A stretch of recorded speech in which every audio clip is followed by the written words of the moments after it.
What's up, Battlefielders? This is Aaron Sampson. And Ryan Schubert. And today we're going to talk about Endgame. Endgame. End of the game. The end of the Battlefield game. The end of Battlefield 3. If you want to play more Battlefield, insert $60 now. This is the fifth and final installment of Battlefield 3. How do you feel about this, Aaron? How do you feel about this expansion? You know, I really like Endgame. I feel like it's kind of ending on a high note. The biggest addition to Endgame, though, is definitely this 2142. What is that, dropship? Wow, I didn't even notice that. There's an Easter egg for you on the backside of Riverside. And you know what? It was really rude. A man shot me while I was Easter egging. Really? Isn't there a general gentlemanly agreement that if you are Easter egging, the other person can just also admire that Easter egg? I probably would have shot you. Yeah. Okay, so why do you want to play Endgame? What can you earn? What is there to get from Endgame? What is there to get other than fun? Well, there's one thing. There's one thing in particular that they've been waving under our noses for the last 9 months. Would you be talking about the S-Tac? I would be talking about the S-Tac. And boy, will you have to jump through some hoops to get the S-Tac. Oh my god. So to get the S-Tac, you have to go through 5 assignments. 5 grueling Endgame specific assignments. You can't unlock this without playing Endgame. Yeah. So you got Defender of Earth, destroy 5 air vehicles using AA Jeeps. We'll get into that in a second with the Vodnik. I got some tips for that. Mainly don't go after helicopters with ECM. Then you got Scar Spangled Banner, where it's basically just play capture the flag a bunch until you can capture some flags. A bunch of capture the flag. That one's not bad. Then you're back. Then you're on over to Conquest for the dropship. Fatal Drop. This one is a bitch. A bit of, well, the first one's easy to get. The killing an enemy soldier is not too bad, but from there it gets a little dicey. The biggest problem is that you don't have control over when your team's going to capture C. I mean, you have some control over that. Right. But then you don't have control over whether you're going to be the first dude to get in the dropship, the first dude to get in the IFV, and then there's no guarantees the dropship won't get shot down by an airplane. There's no guarantees your IFV will even make it to the ground without getting blown up. And when you get there, you may just meet a tank and die. I highly recommend rolling with an engineer because you very well likely have to repair it once you hit the ground. So then Road Warrior, you're back to capture the flag. Just hop up on this building here on an abandoned flat. Actually, do you even need to go to capture the flag? You can destroy 20 vehicles and get a road kill otherwise. Yeah, it's really easy from this point here. And this is another thing. Capture the flag affords you way more opportunities to get a road kill because of just how manic the game mode is. Also because dirt bikes, they get taken out in one hit from a javelin and they don't hear the beeping, so they don't know it's coming. Right. So you have, this is pretty easy to do in capture the flag, especially on abandoned flats. And then that will take you through to headshots. What we'll show here, headshots. Just go ahead and fire up the old Aftermath and shoot people in the head. There you go. And, you know, if you're not a premium member and you're not rocking Aftermath for whatever reason, you can go and do... There it is. Go into hardcore and play some team deathmatch. And your final dog tag, no more kit hunting. No more guns to be unlocked. Thank God, because, you know, I really like the assignment system from Armored Kill because it actually unlocked rockets and things like that. Right, you actually had something that you earned in-game from completing those assignments. But, you know... just good feelings are not enough for me. When you get the S-Tac round shooter, will it make you sexier and more lethal? The suppressor and the flashlight give you an advantage. I don't think that makes you sexier, but it will make you more lethal. Nope. The asexually reproduced. I hate when they do that. I hate when they asexually reproduce right in front of me. Alright, so let's talk about the standout of Endgame, which is Capture the Flag. The new game mode. For those of you looking forward to air superiority, we didn't talk about it because it's pretty straightforward. Go check it out and you'll see. Capture the Flag feels very much to me like rotating King of the Hill Conquest. It's a real fantastic mode. I like that it's a mode that stands out enough in terms of like strategically. It's just different. Like what I like about Rush is that it's so different from Conquest. Capture the Flag is a mode that is definitely like feels kind of fresh and new. It kind of gives you the frantic pacing that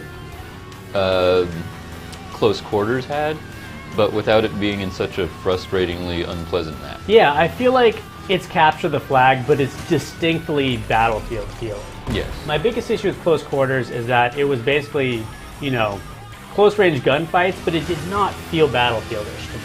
Yeah, it didn't. Yes, thank you. I got nothing to add to that. I agree entirely. So this mode has very distinct sections. You know, like when you start, you've got that good 30 or 40 seconds to set up base defenses, and every class is valuable for a reason. Yes. Okay, so let's talk support. Your role is pretty much the roadside bomb. Denied. That was good. C4 is your best friend, as always. When is C4 not your best friend? I'm a Claymore fan person. Yeah. But I got blown up several times by C4 in Capture the Flag, just like in Conquest Domination. I think it's pretty normal to assume that you're going to be basically wiring the flag. But yeah, I am all for C4. If I get blown up by C4, it's my fault. I've already seen some servers. Oh, here it is, roadside ambush and kaboosh. For some reason, it didn't actually blow up the vehicle, but I think killed almost all the occupants. I feel like C4 is totally fair. If you C4 the flag like this and you take the guy out trying to capture the flag, you should have tossed a grenade first, you know? I think yeah.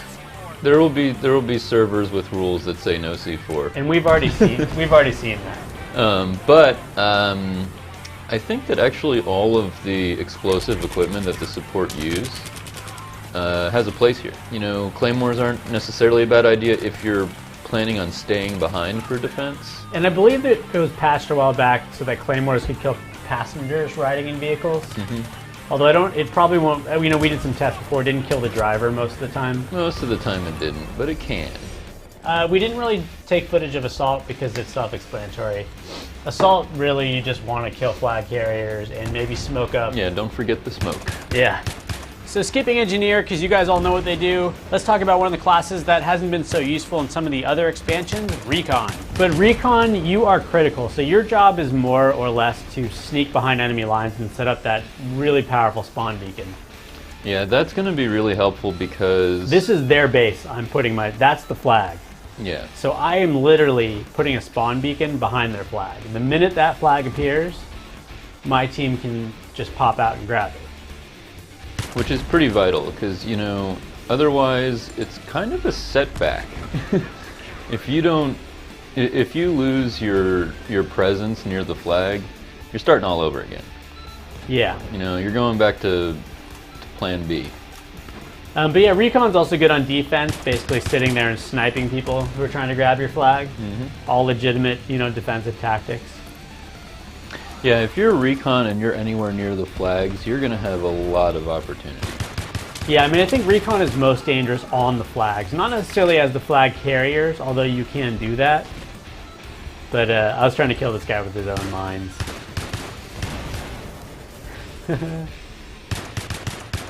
Ended up just shooting him. I want to talk about the new vehicle here. We've got some new vehicles. And you're dragging this guy through the dirt. Yeah. He was in my way. I hope you got to see that kill cam. You think it's just staring at the bumper at my license plate? So we got the, what is it, the AA Vodnik and also the anti-air Humvee. Yes. I think it's called the ASRAD Humvee or something weird. You're going to need to work your way through shooting down 5 air vehicles from this on your way to your S-Tac. I would recommend not going after helicopters, though, because high-level helicopters with ECM can do what double flares used to be able to do, which is pretty much avoid you all day. Yeah. The cool thing about these vehicles is they also have ground rockets. They're about the equivalent of, you know, a Hydra from from a helicopter. These vehicles, I think, are a good addition to Battlefield. They're not overpowered, but they are powerful when used in conjunction with other formations. Right.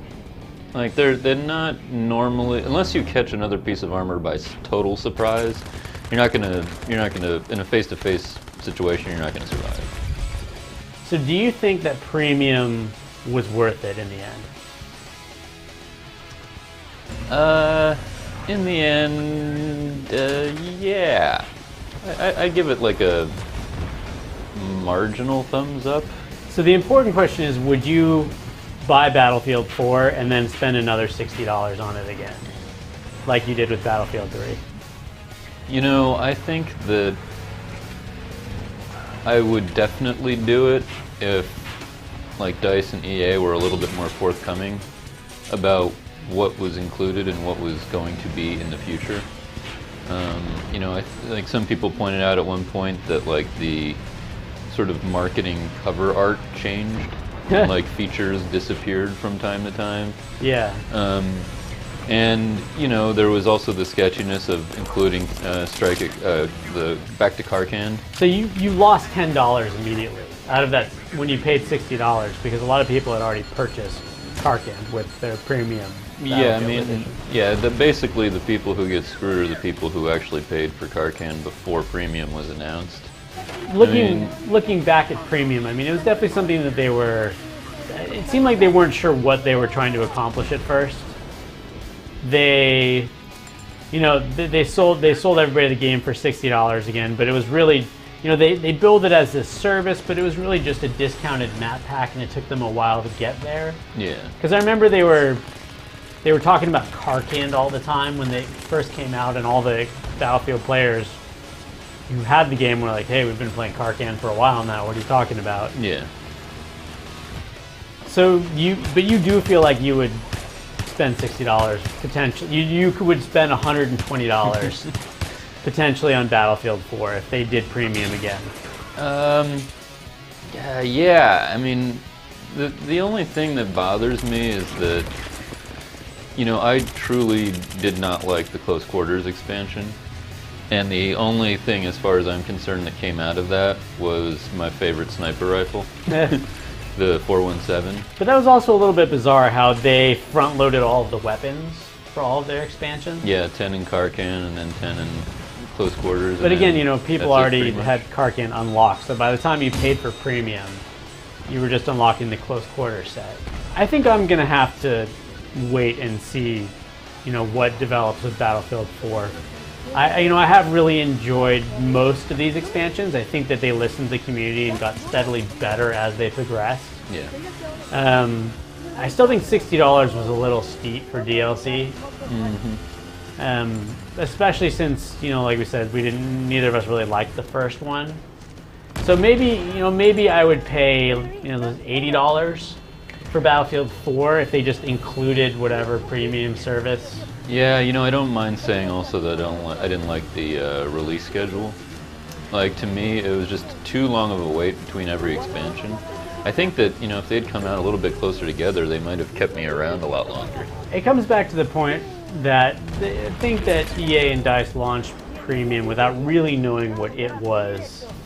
They were just like, hey, Call of Duty charged $60 for their game again.